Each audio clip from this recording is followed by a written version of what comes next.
ये सच्ची कहानी है मध्य प्रदेश के एक छोटे से गांव की, जहां रात के 10 बजे के बाद कोई भी घर के बाहर नहीं निकलता था, या यूँ कहें सब छुप के डर के सो जाया करते थे। और अगर कोई निकलता तो वो नदी किनारे के रास्ते कभी नहीं जाता। जो भी गया वो कभी लौट कर नहीं आया। एक दिन ठाकुर साहब के एक बेटे जो शहर में रहा करते थे वो गांव आए और उन्होंने ठाकुर साहब से पूछा कि पिताजी, मैं नदी किनारे गया था, वहाँ के खेत में पानी कम है, सिंचाई तो बिल्कुल ही नहीं हुई है, ऐसा क्यों? ठाकुर साहब कहते हैं, बेटा रंजीत, तुम वहाँ क्यों गए थे? वहाँ कोई नहीं जाता, वहाँ किसी को जाने की इजाज़त नहीं है। वहाँ जो भी गया है वो कभी लौट कर नहीं आया। नदी किनारे दानव रहता है और वो दानव किसी को वहाँ आने नहीं देता। जो भी गया वो कभी जिंदा वापस नहीं आया। तो रंजीत बेटा, तुम भी कभी नदी किनारे नहीं जाना। रंजीत ये सुनकर हक्का बक्का था, मगर उसे अपने पिताजी की बात पर यकीन नहीं था। वो शहर का लड़का था, उसे इस बात पर भरोसा नहीं था कि कोई ऐसा है जो लोगों को डरा के रखता है, और कोई दानव जैसी चीज़ नहीं होती। रंजीत रात को सोते रहे और सोचते रहे, सचमुच कोई है, और अगर है तो मैं जाकर देखूंगा। रंजीत हट्टे कट्टे जवान थे। रंजीत रात को ही निकल पड़े। नदी वाले रास्ते पर रास्ता बिल्कुल सुनसान था। पक्षी, चिड़िया, किसी की भी आवाज़ नहीं आ रही थी।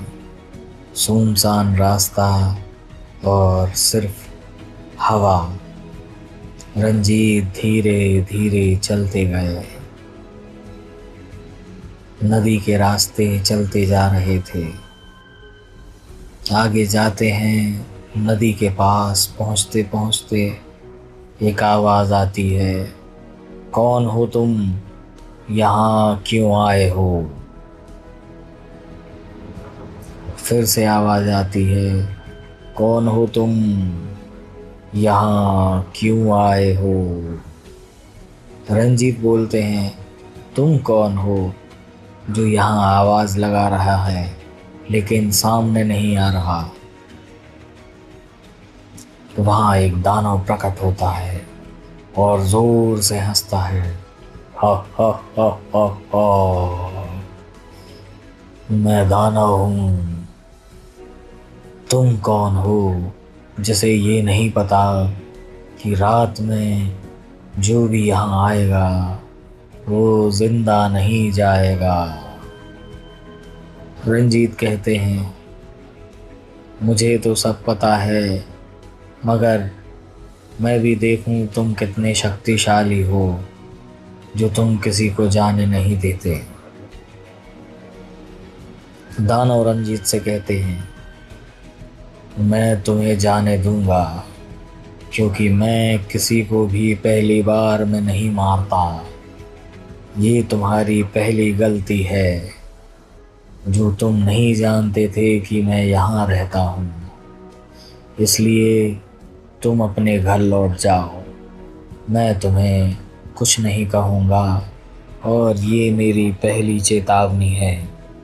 अब तुम रात के 10 बजे कभी भी इस रास्ते को मत आना। रंजीत हंसने लगते हैं और लौट जाते हैं। अगली रात रंजीत फिर 10 बजे उठते हैं और चल देते हैं नदी किनारे। सुनसान रास्ते पर रंजीत चलते हैं। चलते चलते रास्ते में उनको दानव मिल जाता है और रंजीत से फिर कहते हैं, रंजीत, तुम गलती कर रहे हो, ये तुम्हारी दूसरी गलती है। मैं तुम्हें बार बार माफ़ नहीं कर सकता। तुम्हें मैं दूसरी बार छोड़ रहा हूँ। अभी भी वक्त है, लौट जाओ और इस रास्ते अब कभी मत आना, नहीं तो तीसरी बार जब तुम आओगे तो तुम कभी लौट कर नहीं जाओगे। रंजीत हंसते हैं और नदी किनारे चले जाते हैं और कहते हैं, देखेंगे।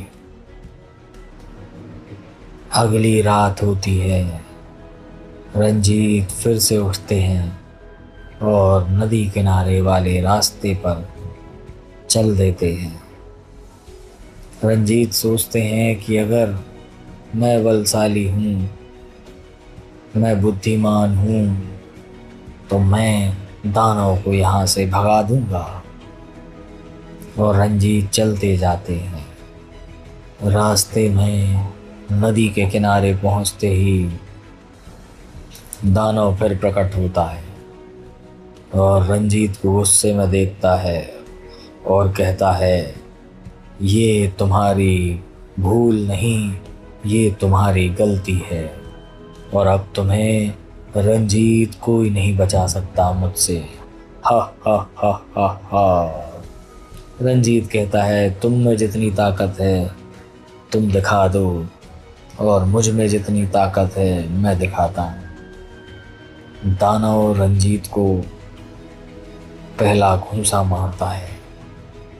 रंजीत उस घूंसे को पकड़ लेते हैं और दानव की तरफ पलटवार करते हैं। रंजीत भी हष्ट पुष्ट, तंदुरुस्त, मजबूत थे और बड़े उपासक थे। रंजीत और दानव की लड़ाई होती रही। दिन हो गया, गांव के लोग जुड़ गए, इस युद्ध को देखते रहे। रात हो गई, रात में युद्ध चलता रहा। अगला दिन हुआ, अगले दिन भी युद्ध चलता रहा और दानव ने अगली रात रंजीत को मार दिया। रंजीत हार कर मर गए, मगर दानव ने कहा, ये बहुत ही बलवान लड़का था, मैं इसे मारना नहीं चाहता था, मगर इसको मरना ही था क्योंकि ये मेरी बात नहीं मान रहा था।